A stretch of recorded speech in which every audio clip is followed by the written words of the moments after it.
morning and a very warm welcome. You're watching Janata Television and this is the English Bulletin with me, Anustha Acharya. The top stories first. Hearing on the writ petitions filed against House dissolution continues. Legal practitioners blame the President for encroaching constitutional rights. Corruption case refiled against former position holders charged of exempting taxes worth over 1.3 billion rupees. Delhi infection of coronavirus falls again. Number of active cases drops to 50,000. Hong Kong's local tabloid Apple Daily closes after 26 years. Paper considered as the country's most vocal defender. And thrilling 2-2 draws help France, Germany and Portugal qualify for knockout stages. Spain qualifies with a 5-star performance.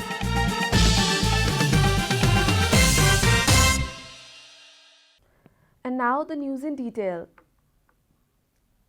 The case against the dissolution of the House of Representatives by Prime Minister K.P. Sharma Oli for the second time is still being discussed in the Supreme Court. Senior advocates Shambhu Thapa, Badri Bahadur Karki and Mahadev Prasad Yadav and advocates Govinda Bhandari and Kham Bahadur Khati debated on Wednesday. According to legal practitioners, President Bidya Devi Bhandari had stopped the formation of the government even after the leader of the opposition alliance party demanded the Prime Minister sit with the signature of 149 lawmakers. In a writ petition filed by 149 lawmakers, including Sher Bahadur Deuba, against the dissolution of the House of Representatives, senior advocate Shambhu Thapa argued in the Constitutional Court on Wednesday. The President does not have the right to decide to can and cannot vote in the vote of confidence count. Similarly, advocate Govinda Bhandari marked that the President has shown the mentality that K.P. Sharma Oli should be the Prime Minister in whatever way possible. He added that the President has gone beyond the constitutional boundaries and entered politics. The Supreme Court has given the petitioners 15 hours to debate. As the debate lasted for about 4 hours yesterday, now they will debate for 11 more hours. About 300 legal practitioners have registered in the advocacy on behalf of the coalition.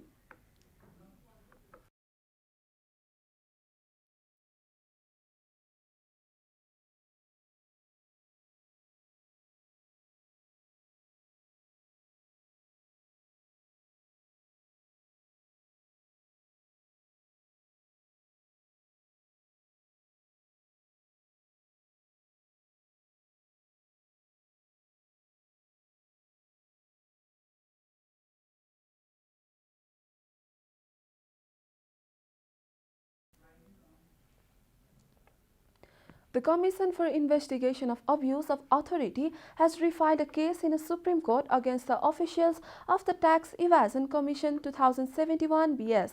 Authorities have filed a case against the then chairperson of the commission, Lambadwaj Mahat, members Umesh Prasad Thakal and Chudamani Sharma Dhakal in a special court for unofficially exempting taxes more than 1.3 billion rupees for personal benefit. 4 years ago, the authorities had filed a case against them for rupees 10.96 billion. Spokesperson of the commission, Narayan Prasad Rizal, said that the officials of the then Tax Exemption Commission had filed a case in a special court under Section 17 of the Tax Exemption Commission Act 2033 BS on the charge of felony against the state. In its investigation, the Commission has claimed that the officials of the Tax Evasion Commission have found evidence of arbitrary exemption of tax on various titles that taxpayers have to pay to the state. This is Janata Bulletin. We'll be right back after a short break.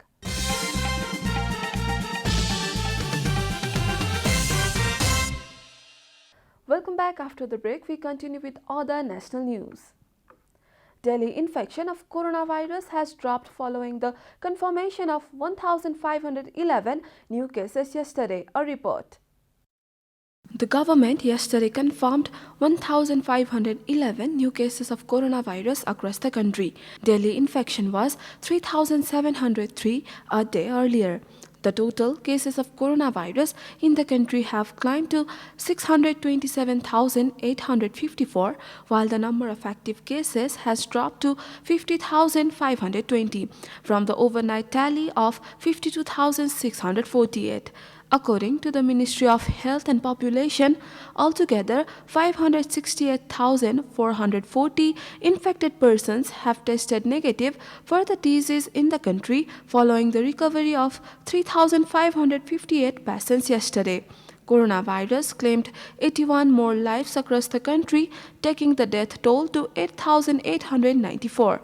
Nepal is currently among top 40 countries that have been most affected by the pandemic. The USA tops the list with over 34.4 million confirmed cases, followed by India with more than 30 million cases.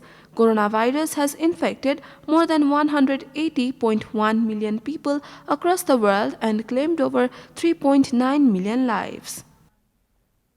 And now the news from economic front.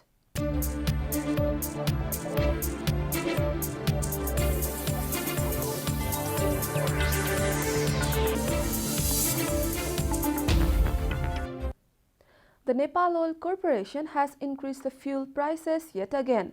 The NOC increased the price of petrol, diesel and kerosene by 2 rupees each. With the new increase, the price of petrol has climbed to 127 while the price of diesel has increased to 110.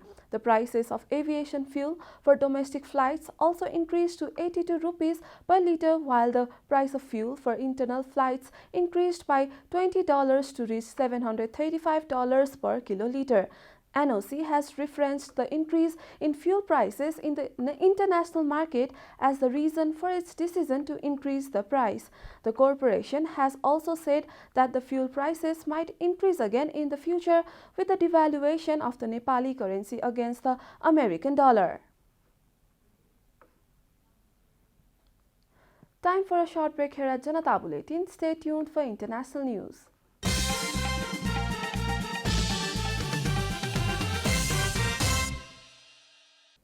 Welcome back. Now the international news.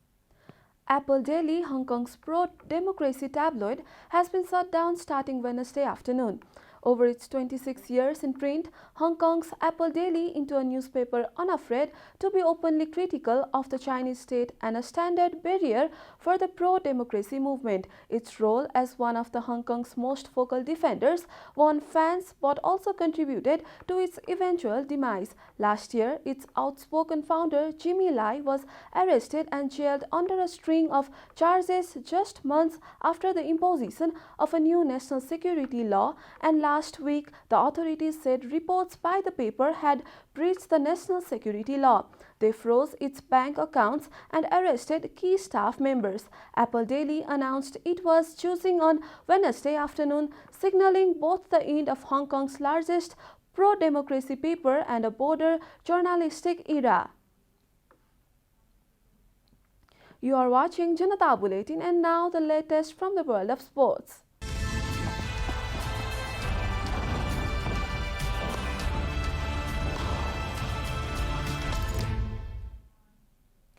The 4 teams in Group F, France, Germany, Hungary and Portugal, changed positions several times in the same day as the night ended with 2 drawn matches.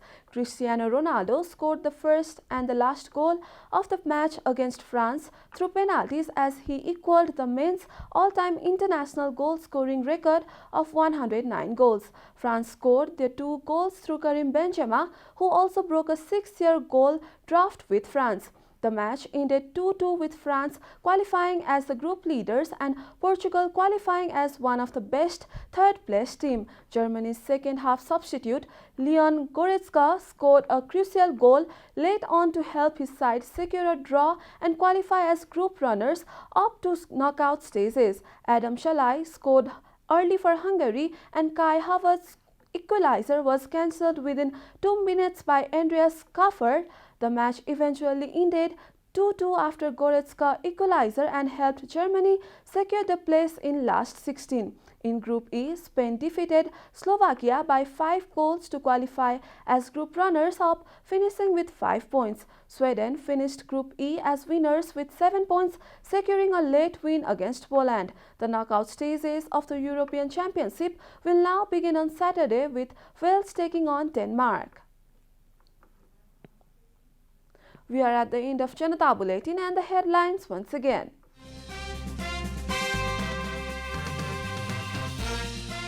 Hearing on the writ petitions filed against House dissolution continues. Legal practitioners blame the President for encroaching constitutional rights.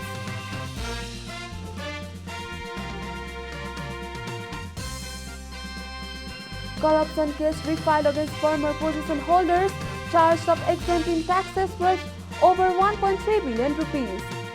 Daily infection of coronavirus falls again. Number of active cases drops to 50,000. Hong Kong's local tabloid Apple Daily closes after 26 years, paper considered as the country's most vocal defender. And thrilling 2-2 draws help France, Germany and Portugal qualify for knockout stages. Spain qualifies with a 5-star performance.